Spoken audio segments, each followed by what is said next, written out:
공룡의 전성기이자 중생대의 마지막인 백악기.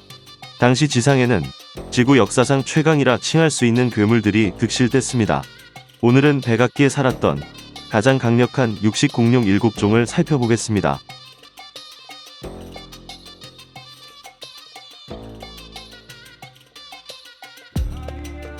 백악기 최강의 육식 공룡 7위는 거인 사냥꾼 메락세스가 차지했습니다.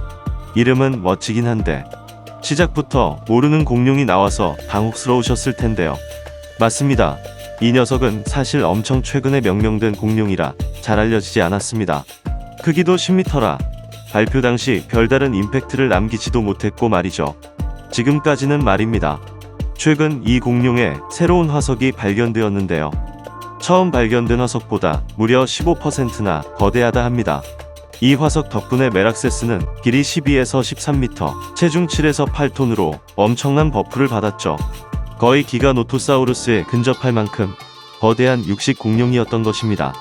녀석의 덩치라면 어린 용광류 정도는 어렵지 않게 잡아먹을 수 있었을 것이며, 시기는 다르지만 쥐라기의 알로사우루스, 백악기의 타르보사우루스 등 여러분이 아시는 웬만한 육식 공룡들은 모두 압살할 만큼 강했을 겁니다. 다음으로 볼 녀석이자 백악기 최강의 육식 공룡 6위는 티란노티탄이 차지했습니다. 이 녀석도 사실 대중에게 널리 알려진 공룡은 아닙니다. 하지만 이름에 일단 티라노가 들어가고 폭군 거인이라는 별명 또한 뭔가 끌리지 않나요? 이 공룡을 모르셨던 분들은 이번 기회에 한번 알고 가셔도 좋을 것 같습니다. 티란노티탄 추브텐시스. 지금으로부터 1억 2천만 년 전인 백악기 전기, 오늘날 남아메리카 아르헨티나에 살았던 초대형 육식 공룡입니다. 몸 길이는 12m에 근접했으며 체중은 7.5톤에 달했습니다. 좀 더 와닿게 설명을 드리자면 머리부터 꼬리 끝까지의 길이가 버스만하고 몸무게는 아프리카 코끼리와 하마를 합친 것만큼 무거웠다 보시면 됩니다. 이렇게 거대하다 보니 이름에 티탄이 들어가는 것이죠. 그러나 이름과 달리 티라노사우루스와 관련이 있지는 않습니다. 다만 녀석 못지않게 크고 강력한 공룡이었다 정도로 이해하시면 될 것 같습니다. 다음으로 볼 녀석이자 백악기 최강의 육식 공룡 5위는 무리사냥꾼 마푸사우루스가 차지했습니다. 아까부터 자꾸 못 들어본 공룡이 순위를 차지하고 있으니 답답하신 분들도 계실 겁니다. 녀석도 비교적 최근에 명명된 공룡이라 인지도가 낮습니다. 하지만 그 강함만은 절대적이었는데요. 일단 체급부터 최대 길이 12.7m, 체중 7.6톤으로 내추럴 헤비급의 덩치를 자랑했으며, 그 덩치를 가지고도 복잡한 사냥 전략을 구사했던 것으로 추정됩니다. 마푸사우루스는 다양한 연령대의 화석이 함께 발견되었는데요. 이로 미루어 보아 마치 오늘날의 사자처럼 무리 사냥을 했던 것으로 보입니다. 만약 이들의 무리 사냥이 사실이었다면 코끼리보다 큰 포식자가 무리 단위로 움직이는 초식 공룡 입장에서는 그야말로 지옥의 군단과도 같았을 겁니다. 앞에서 본 메락세스, 티란노티탄과 같은 체급이지만 무리 생활을 했다는 점 때문에 전투 센스 등에서 영리한 모습을 보일 가능성이 있어 더 높은 순위에 올렸습니다. 그러나 사실 5, 6, 7위는 비슷비슷하다 보시면 될 것 같아요. 다음으로 볼 녀석이자 백악기 최강의 육식 공룡 4위는 아프리카 최강 카르카로돈토사우루스가 차지했습니다. 이 녀석은 이름을 아시는 분들이 꽤 되는 것 같네요. 상어 이빨 도마뱀이라는 뜻의 카르카로돈토사우루스는 백악기 후기 북아프리카에 살던 대형 육식 공룡입니다. 녀석은 원래 몸 길이 12에서 13m, 체중 6에서 7톤 정도의 덩치로 알려져 있었는데요. 최근 타메리라포르, 메락세스, 타우로페나토르 등 여러 친척의 발견으로 그 크기가 대폭 상향되었습니다. 무려 수컷 기린 8마리와 맞먹는 어마어마한 덩치였던 것이죠. 심지어 녀석의 무기는 체급뿐만이 아니었습니다. 상어 이빨 도마뱀이라는 이름답게 녀석의 두개골에는 면도날처럼 날카로운 이빨이 가득했습니다. 게다가 치악력 또한 4만 뉴턴에 달할 만큼 엄청난 힘을 자랑했죠.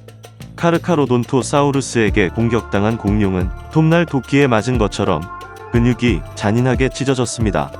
앞에서 본 육식 공룡들도 비슷한 공격 패턴이긴 했으나 녀석의 체급이 더 우위인지라 4위 자리를 가져갑니다. 다음으로 볼 녀석이자 백악기 최강의 육식 공룡 3위는 폭군 도마뱀 티라노사우루스가 차지했습니다. 티라노가 3위라니 이게 대체 어떻게 된 일인지 당혹스러우실 겁니다. 녀석이 3위면 티라노사우루스보다 더 강한 육식 공룡이 있었다는 뜻이니까요. 여기에는 이유가 있습니다. 흔히 티라노사우루스라 하면 뒤에 자동으로 렉스라는 종명이 따라오는데요. 사실 티라노사우루스 속에는 렉스종만 있던 것이 아니었습니다. 그보다 훨씬 이전에 살았던 맥레이엔시스라는 종도 있었기 때문이죠. 렉스와 마찬가지로 맥레이엔시스 역시 매우 거대한 공룡이었습니다.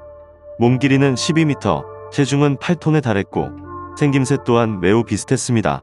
렉스보다 아래턱이 좀 더 가늘었으며 두개골이 더 날씬하다는 차이는 있지만 여전히 엄청나게 강한 무는 힘과 뼈를 부수는 이빨을 가지고 있었습니다. 비록 체급에선 앞에서 본 다른 육식 공룡보다 약간 앞설 뿐이지만 다른 무기에서 우월한 능력을 보여 3위에 랭크되었습니다. 그렇다 해서 앞에서 본 육식 공룡보다 압도적으로 강했다 보기는 조금 무리가 있습니다. 4위에 랭크된 카르카로돈토사우루스의 경우 맥레이엔시스보다 거대하며 무는 힘 또한 만만치 않게 강력한지라 종이 한 장 차이라 보시면 될 것 같습니다. 다음으로 볼 녀석이자 백악기 최강의 육식 공룡 2위는 남미의 제왕 기가노토사우루스가 차지했습니다. 이 녀석은 영화 쥬라기 월드 도미니언에 등장한 공룡이라 아마 아시는 분들이 많을 것 같네요. 영화에도 나왔듯이 기가노토사우루스는 정말 거대한 육식 공룡이었습니다. 비록 현재까지 겨우 2마리만 발견됐을 뿐이고 그나마 한 마리는 크기 추정이 어렵긴 하나 일단 길이 12.7에서 13.5m, 체중은 8.0에서 10.4톤 사이로 추정됩니다.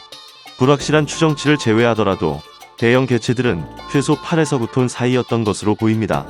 기가노토사우루스의 두개골은 1.6m 이상으로 모든 육식 공룡 가운데 가장 길었습니다. 녀석의 이 거대한 머리에는 살을 그대로 찢는 면도날 같은 이빨이 가득했으며 4만 뉴턴 이상으로 추정되는 상당히 강한 무는 힘과 함께 폭발적인 시너지를 냈습니다. 그러나 수치로만 보면 녀석이 얼마나 크고 강했는지 실감하기가 어려운 것이 사실입니다. 정말 쉽게 말씀드리자면 기가노토사우루스는 지구에 생명이 처음 등장한 이후부터 지금까지 이 땅 위를 걸었던 두 번째로 강한 육식 동물이었습니다. 이렇게 강력한 공룡이었음에도 1위를 차지하지 못한 이유는 다음에 볼 공룡 때문입니다. 마지막으로 볼 녀석이자 백악기 최강의 육식 공룡 1위는 다들 예상한 그 녀석 티렉스가 차지했습니다. 티라노사우루스 렉스는 워낙 많은 화석이 나왔고 그만큼 많은 연구가 진행된 공룡입니다. 현대의 많은 연구는 다자란 티렉스가 몸 길이 11에서 12m, 체중 7에서 9톤의 범위 내에 있다 추정합니다. 앞에서 본 다른 육식 공룡들과 비교했을 때 길이에서는 0.5에서 1m 정도 밀리지만 오히려 체중은 1톤 이상 앞선다는 것을 알 수 있습니다. 다시 말해 이는 티렉스의 체형이 다른 육식 공룡들에 비해 엄청나게 육중했다는 뜻이기도 합니다. 이미 평체만으로도 최대의 육식 공룡인데 더욱 무서운 것은 그보다 훨씬 큰 대형 개체의 존재입니다. 가장 유명한 티렉스 인수의 경우 몸 길이는 12.3m, 체중은 최대 10톤에 달했으며 그보다 큰 스코티는 몸 길이 12.4m, 체중은 최대 10.5톤에 육박했습니다. 뿐만 아니라 오피셜 로스코티보다 큰 버사라는 개체도 존재하며 가장 큰 티렉스 후보인 코프는 몸 길이가 13m에 근접하고 체중은 11톤을 넘었다 추정됩니다. 이들은 앞에서 본 모든 육식 공룡들을 왜소하게 만드는 거구였습니다. 게다가 티렉스가 1위를 차지한 것은 단순 체급 때문만이 아닙니다. 다른 육식 공룡보다 2배 이상 강한 무는 힘과 정면을 입체로 볼 수 있는 능력, 2배 빠른 회전 속도 등 이족 보행 포식자가 낼 수 있는 모든 능력치의 최고점을 갱신했죠. 그야말로 지구 역사상 최강의 육식 공룡이었던 것입니다. 자, 이렇게 백악기 최강의 육식 공룡 7위부터 1위까지를 살펴봤는데요. 역시 예상대로 티라노사우루스 렉스가 굳건히 왕좌를 지켰으며 메락세스가 새롭게 순위권에 올라왔습니다. 물론 여기 나온 순위는 추가 화석 발굴 여부에 따라 언제든 변동될 수 있으며 1, 2위를 제외하고는 절대적이지 않다고 이해해 주시면 될 것 같습니다.